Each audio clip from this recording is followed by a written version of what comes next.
Salut tout le monde, très urgent. Aujourd'hui, mercredi 16 avril 2025. Voici les raisons secrètes qui poussent le président Assimi Goïta à organiser les concertations sur toute l'étendue du territoire national du Mali et à l'extérieur du Mali. Après les assises nationales de la refondation, le référendum, le dialogue intermalien, maintenant on veut nous amener à nous asseoir encore pour les concertations. Pourquoi encore on va faire des regroupements pour parler de quoi? Je vais vous donner les résultats déjà. Il y a des raisons secrètes. Pourquoi Assimi Goïta veut que les Maliens se concertent? Pour parler encore l'avenir du Mali. On en a déjà fait combien de fois? Pourquoi on veut revenir à ça? Je vais vous donner les raisons secrètes. Il y a des raisons secrètes. La première raison, Assimi Goïta veut dissoudre certains partis politiques. Assimi Goïta ne veut pas dissoudre tous les partis politiques. Les partis politiques qui sont contre Assimi Goïta veut dissoudre ces partis politiques et fabriquer une oligarchie de partis politiques sous sa propre domination. Parce que lui-même, Assimi Goïta a créé 113 partis politiques. Il va diminuer ces partis politiques. Il va faire semblant, c'est comme s'il a dissous tous les partis politiques. Maintenant, il va recréer d'autres partis politiques. Il va refuser de donner les récépissés à d'autres personnes dont il sait que ces personnes sont contre lui. Donc, il veut être le roi du Mali. Empêcher tout le monde de parler. Pourquoi Assimi Goïta veut se donner 5 ans? Pourquoi Assimi Goïta veut dissoudre certains partis politiques? Ce n'est pas tous les partis politiques qu'Assimi Goïta va dissoudre. Pourquoi Assimi Goïta veut se donner 5 ans encore? Je vais vous donner les raisons secrètes. 1. Assimi Goïta devait avoir 5 ans. Assimi Goïta avait demandé au vieux Mamadou Issifou, qui est en train de diriger le dialogue intermalien, le président du comité de pilotage du dialogue intermalien, le vieux Mamadou Issifou Maïga, Ousmane, je m'excuse, le vieux Ousmane Issifou Maïga, c'est pas Mamadou Issifou, c'est Ousmane Issifou Maïga, l'ancien premier ministre du Mali, qu'on appelle Pinochet, a carrément refusé. Assimi Goïta lui a dit qu'il faut mettre 5 ans de plus de transition pour lui. Le vieux l'a refusé, il dit que lui ne peut pas faire ça. Que ce n'est pas vrai, que les Maliens n'ont pas demandé 5 ans. Donc ils se sont tirés. Finalement, il a laissé tomber. Maintenant, pour que Assimi Goïta puisse avoir 5 ans de transition de plus, il va aller organiser autre chose différente du dialogue intermalien. Les résolutions du dialogue intermalien ne sont même pas sorties d'abord. Il y a blocage parce que le vieux la refuse qu'on mette que Assimi Goïta va faire 5 ans de plus. Parce que les gens savent déjà. Donc, pour manipuler le peuple malien, il va organiser les concertations entre les Maliens. Et le résultat est déjà connu. C'est la pure manipulation. Il va se donner 5 ans. Assimi Goïta sait que beaucoup de gens n'aiment pas les politiciens. Ils vont faire sortir les gens. Non, il faut sortir, on est contre les politiciens. Il va dénigrer les politiciens pour que les gens disent que ah non, ils sont tous mauvais. C'est une campagne de dénigrement, de manipulation contre les partis politiques. Et je vais vous faire savoir, j'ai dit et je le répète, il y a des mauvais politiciens, je suis d'accord. Ce ne sont pas tous ces politiciens qui sont mauvais. Choguel Kokala Maïga est un politicien, non? Ce n'est pas lui qui est allé dire la vérité aux Nations Unies. Le premier président du Mali, Modibo Keïta, était un politicien, non? Dans l'histoire du Mali, le Mali n'a jamais eu des militaires présidents et révolutionnaires. Jamais, on n'a jamais eu ça au Mali. Il y a 2 militaires dans toute l'Afrique de l'Ouest que j'ai vu comme révolutionnaires. Il y a Jerry Rawlings du Ghana et Thomas Sankara du Burkina Faso. Je peux me tromper, hein. Peut-être avec les nouvelles générations, je vois aussi capitaine sur le chemin. Et puis, général Tchani aussi est en train de faire la révolution au Niger. Assimi Goïta est dans l'embarras des choix. Assimi Goïta a des très sérieux problèmes. Maintenant, il y a la campagne de dénigrement pour que Assimi Goïta puisse faire 5 ans, il faut qu'il sorte, il faut qu'il chante dans la tête des gens pour dire que les politiciens, que ce sont les politiciens qui ont détruit le Mali. Comme ça, les gens vont se fâcher. Parce qu'ils savent que les Maliens n'aiment pas trop les politiciens là. Donc il va dire que tous ces politiciens là sont les mêmes. Ça c'est faux. Je suis d'accord qu'il y a des politiciens cancres, qu'il y a des politiciens traîtres. Ça c'est la vérité. Maintenant, pour éliminer ses adversaires, puisque lui-même, sa popularité a chuté. La popularité d'Assimi Goïta a chuté. Les gens commencent à détester Assimi Goïta. Donc, il veut contourner l'attention des Maliens pour leur faire face aux politiciens. Pour cacher sa carence, son incompétence à gérer le Mali, il veut faire campagne de dénigrement contre les politiciens. Ah, les politiciens sont mauvais. Alors que lui-même, son oncle qu'il a nommé comme PDG, l'oncle du président Assimi Goïta, qu'il a nommé comme PDG.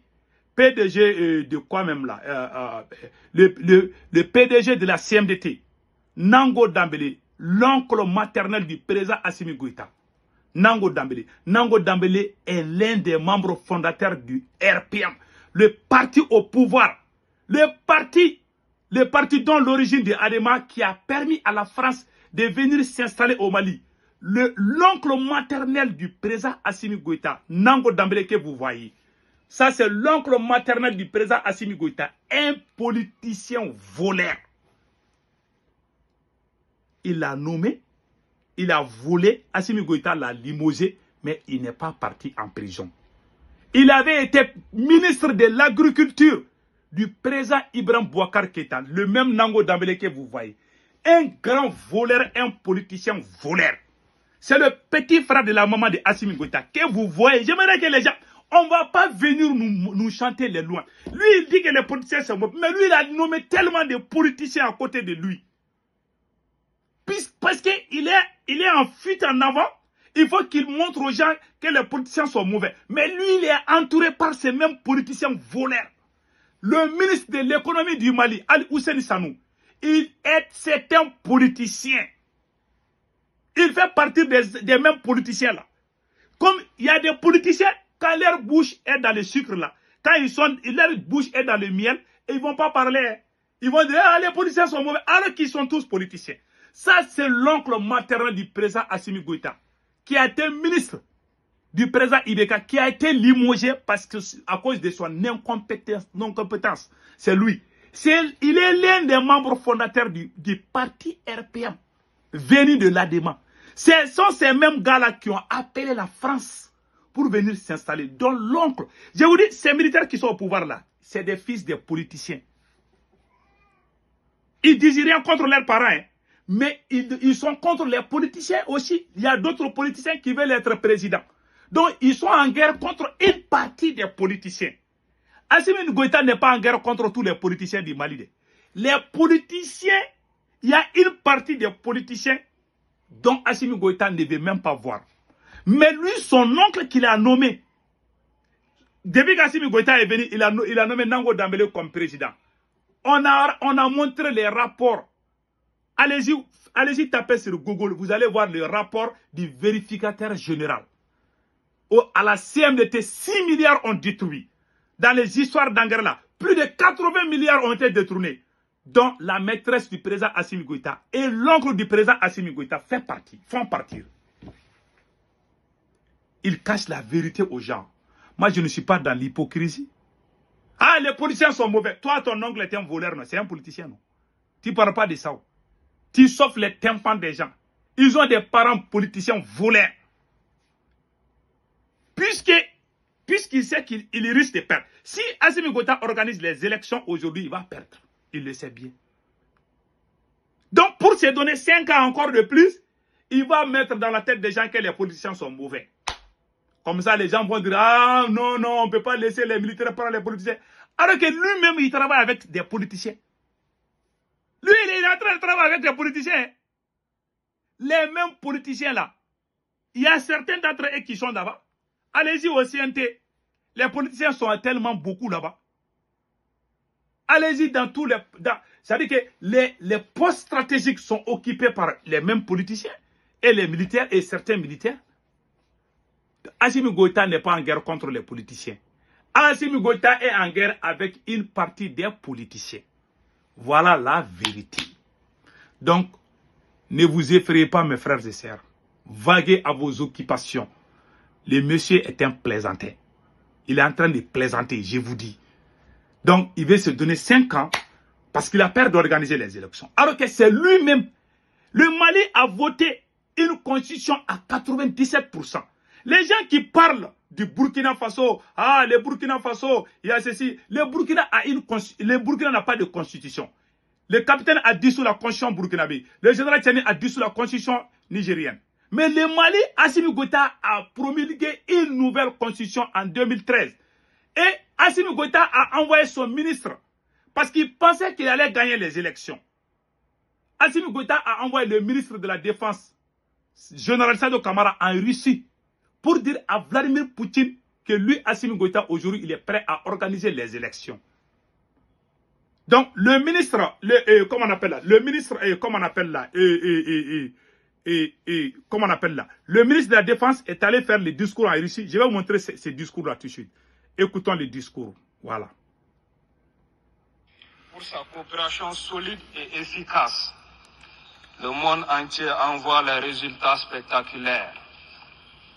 Les progrès dans le domaine sécuritaire ont permis de faire progresser le processus de refondation de l'État, avec l'adoption de la nouvelle constitution par 97% des Maliens et des élections prévues dans quelques mois pour mettre fin à la transition. Voilà. Vous avez entendu? Il dit que pour mettre fin, ça s'est fait en fin de 2023. Assimi Goïta a annoncé à la télé qu'il y aura des élections. Tu sais, il y a un seul animal. Quand il vomit, il mange de ce qu'il a vomi. Ça, c'est le chien. Seul le chien peut vomir et puis manger encore.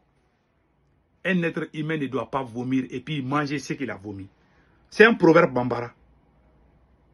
Un homme parle une seule fois. Un homme ne dit pas que ça c'est rouge, demain il va dire que c'est jaune. C'est pas digne d'un militaire. C'est pas digne d'un porteur d'uniforme. Les gens ont tellement d'espoir des militaires aujourd'hui. Quand un militaire au pouvoir commence à mentir de cette façon. Et vous avez entendu le ministre de la Défense en train de dire ici. Et Assimi Goïta lui-même a dit devant les chefs religieux du Mali que c'est la fin de la transition. Je vous laisse écouter ça aussi.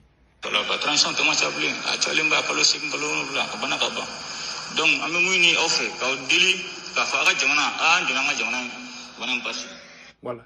Il est en train de dire en Bambara que vraiment, il a appelé tous les chefs religieux pour dire que lui, il va organiser les élections. Est-ce que quelqu'un a mis pistolet sur la tête de Assimi Goïta pour dire ça? Un homme ne parle qu'une seule fois. Si tu ne veux pas organiser les élections, ne parle même pas. Est-ce que tu vois quand le capitaine est en train de parler des élections? Non. Il travaille. Il faut juste travailler. Si tu travailles, on n'a pas besoin des élections. Mais aujourd'hui, tu dis il y a des élections. Demain, tu dis il n'y a pas des élections. Et quand les politiciens parlent, ah, il faut sortir, les politiciens sont mauvais. Alors que c'est lui-même qui a les problèmes. C'est lui qui dit tchou-tcha, tchou-tcha. Quand il dit aujourd'hui que ça, c'est. Quand Assimi Goïta dit qu'il aime la mangue, demain il va dire que non, que lui, il ne veut pas la mangue, mais il veut les concombres là. Le lendemain, il va dire non, je veux les haricots. Le lendemain, il va dire non, je ne veux pas les haricots, hein, je veux les riz au gras. Un homme, 1000 choix. Le pouvoir de Assimi Goïta, c'est comme quelqu'un qui dit. Vous allez rire un peu. Assimi Goïta a fait les ANR, les Assises nationales de la refondation.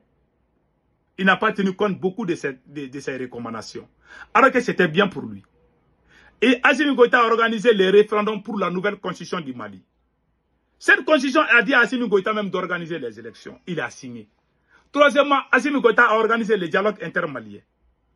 Tout ça là, les Maliens se mobilisent et ça coûte des milliards. Aujourd'hui encore, il y a la concertation. Un homme qui n'a pas de choix. C'est comme quelqu'un se lève, il dit qu'il veut marier une femme. Il va aller amener la cola chez une femme, il dit, ah, c'est cette femme que je vais marier. Le lendemain, il trouve une autre femme plus belle qu'elle. Ah, non, celle-là, là, je vais marier celle-là. Il va aller dire aux parents de la deuxième personne, ah, je vais marier celle-là. Une fois arrivé chez lui, il voit une autre femme vers le carrefour là. Ah, celle-là est jolie, hein. Il va amener la cola.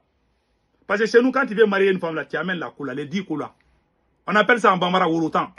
Voilà. Il amène ça sur beaucoup de femmes, et après, il reste, il dit, ah, qui même je vais marier. C'est ça qu'on appelle un État voyou. Ce mot est difficile à dire. Quand il met un voyou à la tête d'un État, l'État devient un État voyou. Si les gens parlent d'État voyou, là, si c'est le comportement des dirigeants. Sinon, le peuple malien est un peuple digne. Ce sont les dirigeants qui ternissent l'image d'un pays. Il est en train de diriger le Mali comme un gamin. Quand on avait les lance-pierres là pour aller faire la chasse au margouillat, on avait des pensées comme ça. Même les petits garçons de 15 ans ne pensent pas comme ça. Tu ne sais même pas ce que tu veux. Hein. Et quand même il a chassé l'ancien Premier ministre Dr Choguel Kokala Maïga, le premier conseil des ministres Assimi Goïta a dit au Premier ministre d'organiser les élections le plus vite possible. Les vidéos sont à la télé. Hein. Celui qui veut, je vais l'envoyer. Et aujourd'hui, il dit non, je ne veux pas des élections. Demain aussi, Assimi Goïta va dire, oh, on n'a qu'à organiser les élections. S'il voit que ça ne va pas, lui, il n'est pas en train de construire le Mali. Il est en train de voir comment lui, il peut diriger tout. C'est-à-dire comment lui, il peut garder le pouvoir. Alors qu'il n'y a pas de secret. Quand il veut garder le pouvoir, il faut juste travailler. Si tu travailles, les gens vont dire, il ne faut pas quitter. Lui, il ne travaille pas. Hein. Lui, il est en train de voir comment il va gérer le Mali pour lui seul et sa famille et ses proches. Voilà pourquoi l'homme là, tu vois, ses cheveux là sont blancs là. Même, je vous dis, hein, tous les cheveux d'Assimi Goïta deviennent blancs. Assimi Goïta, il ressemble à un vieil homme de 95 ans. Quand il regarde le visage d'Assimi Goïta, il a vieilli. Alors, il n'a que 42 ans, hein, ou 43, 42 ans hier. C'est un petit frère. Donc, vous voyez, il a des soucis, il souffre. Voilà. Il souffre. Quand il est partout, hein, c'est un président passe-partout. Il réfléchit, même si tu te réveilles, tu vas trouver Assimi Goïta en train de réfléchir. Il faut se rendre la vie facile. Un homme prend un seul chemin. Assimi Goïta prend 1000 chemins. Il est calé, il ne sait pas quel chemin il faut prendre pour arriver à la destination. Il est calé comme ça. Que Dieu nous protège, que Dieu protège le Mali. Donc nous demandons aux Maliens de ne pas vraiment se mobiliser pour cette soi-disant concertation. Ce n'est que vraiment, ça dit que c'est la pire comédie qu'ils sont en train d'organiser. Je vous dis. Donc, cher peuple malien, restez chez vous, n'assistez pas, ne participez même pas à cette concertation. C'est juste la poudre aux yeux. Il veut juste, l'homme l'avait resté au pouvoir 5 ans. Des choses, hein, il veut dissoudre les partis politiques qui sont contre lui. Mais lui, ces partis-là, il va créer l'oligarchie pour lui-même. C'est sa stratégie. Nous, on voit tout. Mais quand il parle, il dénigre les partis politiques. Les gens qui ne sont pas intelligents vont dire, ah, les politiciens sont mauvais. Parce que moi-même, j'ai chanté, j'ai dit que les politiciens sont mauvais. Mais pas tous les politiciens, il y a des bons politiciens. Donc lui, il veut montrer aux gens que, ah, il n'y a pas de bons parmi eux, ils sont tous mauvais. Alors qu'il n'y a pas plus traître qu'un militaire. Tous les militaires qui viennent prendre le pouvoir, là, tu vas trouver que 2% des... Si 100 militaires prennent le pouvoir, tu vas trouver que 2%. Il n'y a que 2% sur les 100 là qui sont bien. Les autres sont des traîtres. 90% des militaires qui prennent le pouvoir sont des véritables traîtres. Des sanguinaires. Des gens sans cœur. Et des gens qui n'ont pas honte. Ils sont capables de tout. Je vous dis. Ce que l'animal fait, il y a certains qui sont capables de faire pire que ça. Je vous dis. J'aime les militaires. Mais je parle des militaires qui ont le goût du pouvoir. Quand 100 militaires prennent le pouvoir, tu vas trouver que 2% sont bien. Les 90% ou 95% là sont des médiocres. Allez-y voir comment ça se passe. Il y a eu de bons militaires, j'ai dit. Il y a bons militaires, il y a mauvais militaires. Mais il y a plus de mauvais militaires qui prennent le pouvoir que de bons militaires. Ceux qui ont gâté notre révolution, ce sont les militaires. Sylvanus Olympio du Togo, qui l'a tué, c'est un militaire, non? Qui a arrêté Modibo Keïta du Mali pour gâter la révolution malienne en 1968? Ce n'est pas un militaire. Si nous sommes en retard aujourd'hui là, si nous sommes sous le joug colonial, c'est à cause des militaires. Ça, c'est la vérité. Allez-y lire l'histoire. Ce sont les militaires que la France a. C'est en 2020 là, c'est dans ces derniers temps que les militaires, si ce n'est pas Thomas Sankara là, et Jerry Rawlings, 90%, dans toute l'Afrique de l'Ouest, j'ai vu que 2 militaires qui sont des révolutionnaires. Il y a des militaires qui sont patriotes un peu, comme ATT. ATT était bon, mais il n'était pas un révolutionnaire. ATT était un bon patriote, mais il n'était pas un révolutionnaire. Voilà, il faut dire aussi. Ça c'est une vérité. Mais quand tu regardes Thomas Sankara était un révolutionnaire. Jerry Rawlings était un révolutionnaire. Qui d'autre? Personne. Personne d'autre. On est en train de voir Capitaine est sur le chemin de Sankara. Mais on ne peut pas dire d'abord qu'il est révolutionnaire, en tant que ce n'est pas encore fini. En tout cas, il est sur le chemin de la révolution. Le capitaine Ibé est sur le chemin de la révolution. On prie Allah que Dieu lui facilite le travail. Sinon, ce n'est pas encore fini. On attend la fin d'abord. Comme ça, on va juger. Parce que quand tu es pressé de juger là, tu ne sais pas comment les choses vont se terminer. Mais moi, j'ai confiance à Ibé et je sais qu'il va l'assumer. Voilà pourquoi je dis ça. Donc, le président Assimi Goïta veut rester au pouvoir 5 ans de plus, dissoudre les politiciens qui sont contre lui. Mais les politiciens voleurs là, qui sont ses parents là, sont dans le gouvernement jusqu'à présent. Dont le ministre des Finances, dont l'oncle même du président Assimi Goïta. Donc dire que Assimi Goïta est en guerre contre les politiciens, ça c'est faux, c'est pas vrai. Passez excellent week-end.